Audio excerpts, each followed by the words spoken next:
I want to watch the news. Are you making headway at least? This is the news.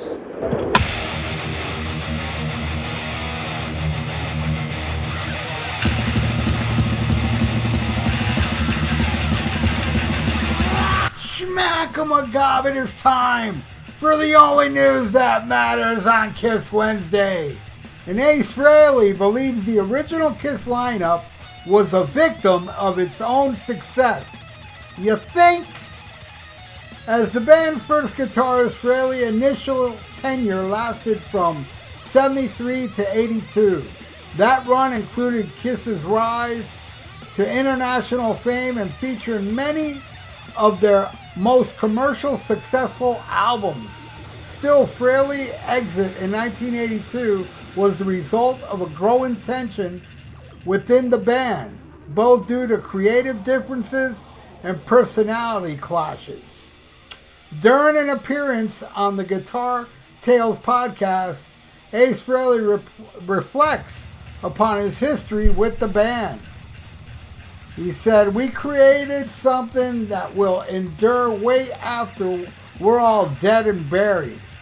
I try to let the negative stuff go and focus on the positive memories. We had a lot of fun. We used to be very closely knit. And we'd have weekly band meetings and get the stuff off our chests that was bothering us. Once we became rich, we all became millionaires. Everybody started to go in their own way. Everybody had their own limo. Everybody had their own bodyguard. So, nothing could last forever." In a separate part of the interview, Ace Frehley reflects upon Kiss's early years when the band members had to hold down jobs to help pay the bills. He said, "Paul Stanley of Kiss worked in a sandwich shop. I delivered liquor. I was a postman for 6 months, and we all did sort of jobs before starting making the big bucks. In the early days, me and Gene used to room together in a Holiday Inn, and then after Kiss Alive hit, we each had our own suites. That's when the band started. Everybody was going their own direction, and it was kind of the beginning of the end." Ace Frehley did return to Kiss for a second tenure lasting from 1996 to 2002. Despite fan speculation that he may make a guest appearance, the guitarist didn't take part of any of the band's concerts during the 2023 farewell tour. You mean wasn't it 2019? I don't know. All I know is I'm glad that's over. But yeah, hey, slow news week, and I have been giving you Kiss content every Wednesday, man, for years. And hey, man, this is something I probably haven't discussed before, and let's get into it. I might have discussed it before, but I don't recall. It is very evident on the albums when this band was, wasn't hungry anymore.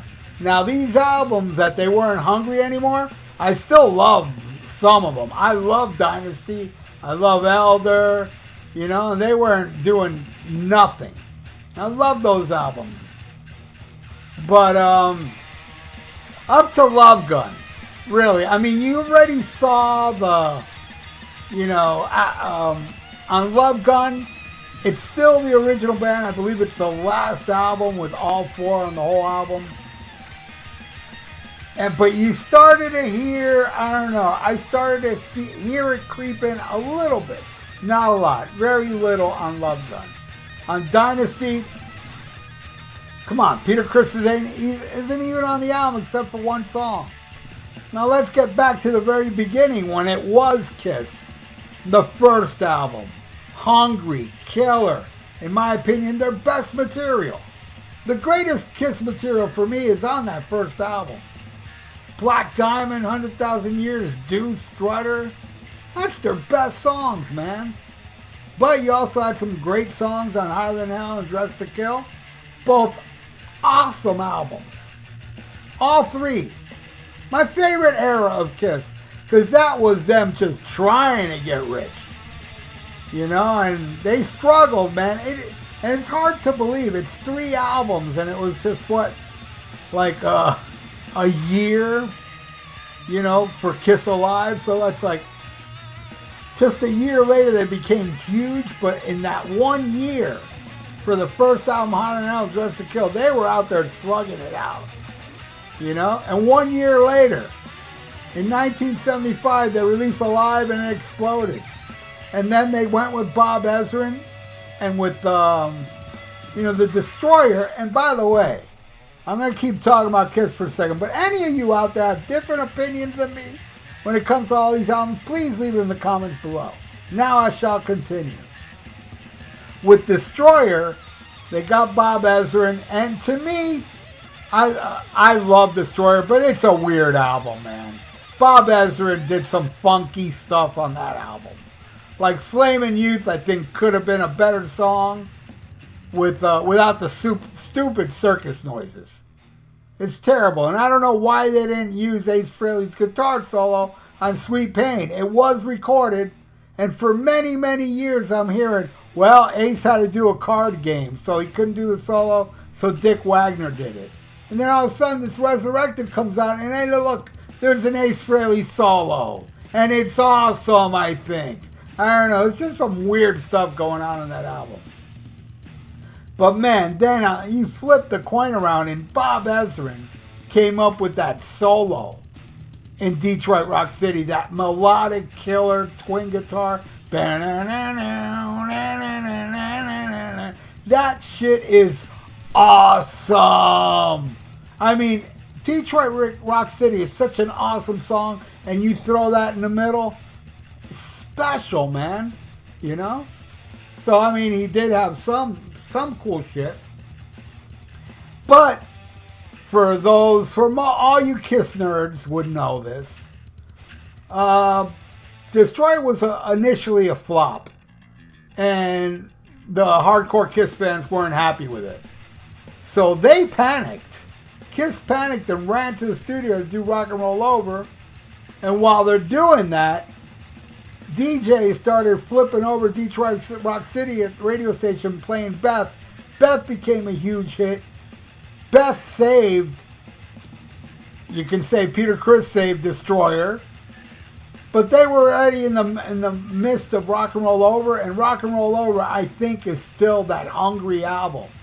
It was a Kiss album where they were scared and hungry, you know, because they were like, shit, we just became famous, and now they're hating us. I'm scared.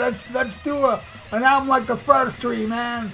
You know, and that's, I think, the charm of Rock and Roll Over is the fear, you know, of you know, where Love Gun, Beth already happened.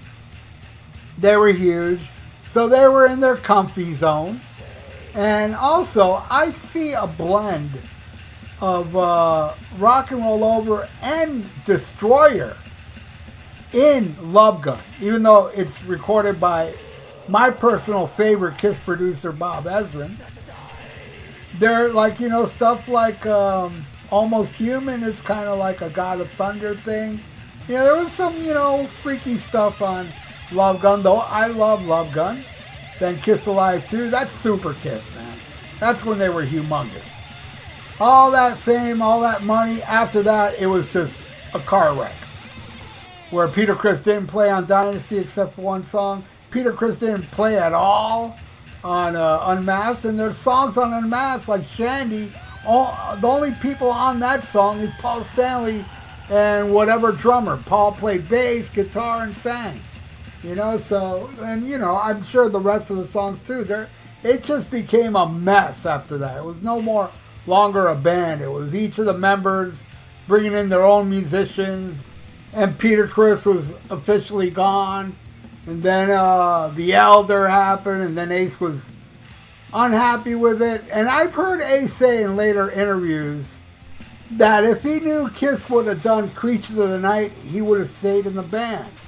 But you knew they did Creatures of the Night because Ace Frehley was still a member of Kiss during Creatures of the Night, even did press with them and went to Germany and did, some, they did some lip syncing shows where, they do I Love It Loud and Creature of the Night on European television, and there's Ace mimicking, the guitar and stuff, and it's like, he knew, why didn't he stay? I don't know. Or, maybe he was just so messed up at the time, what he meant to say was, I wish I was sober enough to see them do Creature of the Night, I might have stayed. But anyway, and that's the end of Kiss, my friends. They went on after that, but it was really the Gene and Paul show all the way to the end. Even when Psycho Circus was the Gene and Paul show. But there you go. To me, I liked a lot of Kiss after the original stuff, but nothing will ever touch the original Kiss. Nothing. Those first 3 albums are untouchable. First 6, really. And Kiss Alive, biblical. That album is biblical. Anyway, what do you all think? Leave it in the comments below. And please subscribe to my channel if you haven't and ring that little notification bell. I really would appreciate that. And oh man, I really would appreciate if you would like the video, because it's good for the YouTube algorithms. So stay frosty, listen to Black Sabbath, and smack 'em a gob. Farewell and adieu to you fair Spanish ladies. Farewell and adieu, you ladies of Spain, for we've received orders for to sail back to Boston, and so never more shall we see you again.